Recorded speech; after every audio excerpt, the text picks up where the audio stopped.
পশ্চিমবঙ্গকে ভারতে অন্তর্ভুক্ত করার ক্ষেত্রে অগ্রণী ভূমিকা গ্রহণ করেছিল। সেই ভারতীয় জনতা পার্টিকে কেউ কেউ বাঙালি বিরোধী, কেউ কেউ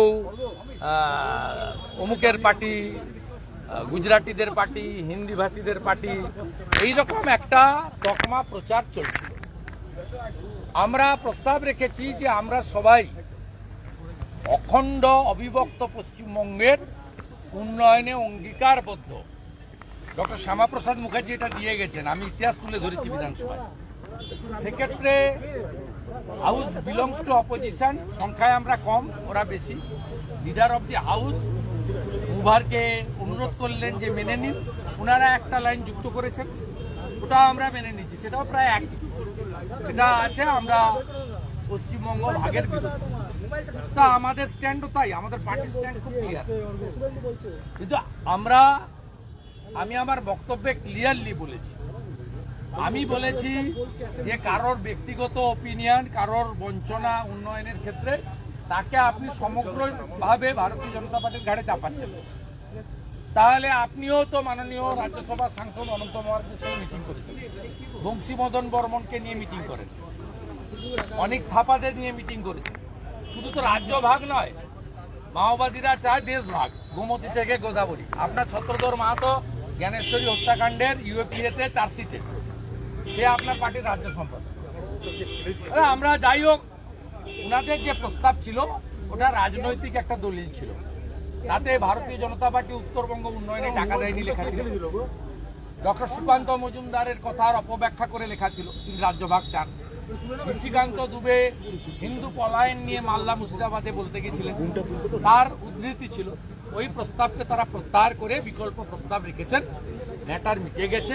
house to belongs to opposition এবং পশ্চিমবঙ্গের অখণ্ডতা এবং উন্নয়নে ভারতীয় জনতা পার্টি অঙ্গীকারবদ্ধ।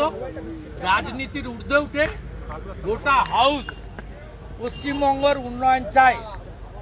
এর থেকে ভালো জিনিস ভালোভাবেই দেখা উচিত, এর মধ্যে নেগেটিভ কিছু দেখার দরকার নেই।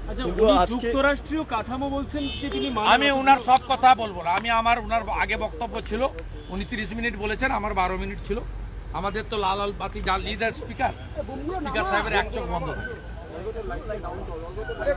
পার্লামেন্টে লিডার অব দি অপোজিশনকে কিভাবে রেসপেক্ট করে সেটা এখানকার স্পিকার জানেন না। তা আমার যেটুকু টাইম ছিল, আমার অনেক কিছু বলার থাকলেও সুযোগ থাকে না।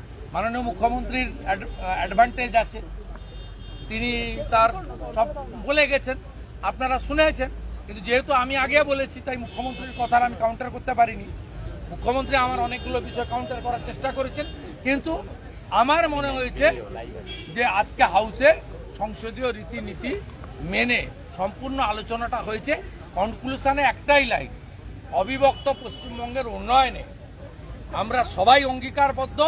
ভারতীয় জনতা পার্টি সর্বাগ্রে অঙ্গীকারবদ্ধ, কারণ ডক্টর শ্যামাপ্রসাদ মুখার্জি এবং PR ঠাকুর তারা আমাদের পশ্চিমবঙ্গ দিয়ে গেছে।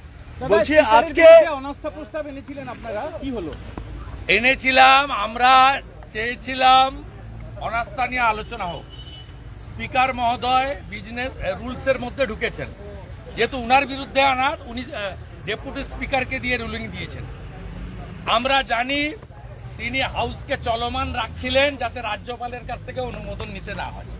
এই কারণেই প্রথমবার 24 সালে বাজেট অধিবেশনে রাজ্যপালকে দিয়ে বক্তৃতা করাননি। আমাদের পাতা ফাঁদে আজকে ডেপুটি স্পিকার মহোদয় পা দিয়েছেন। এরপরে উইন্টার সেশন করতে গেলে ফাইলটা পাঠাতে হবে রাজ্যপাল মহোদয়ের কাছে। বিজেপির পাতা ফাঁদে আজকে পা দিয়েছিল।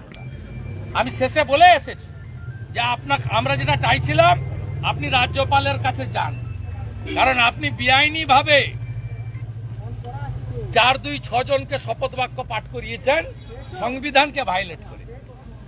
আপনি এবারে রাজভবনে আপনি যাতে ছোটেন, সে ব্যবস্থাটা আজকে আমরা করি। আজকে মমতা বন্দ্যোপাধ্যায় বিরোধীদের প্রতি একটু সদয় ছিলেন, নওশাদ সিদ্দিকীর সঙ্গে আলাদা করে 3 মিনিট কথা বললেন।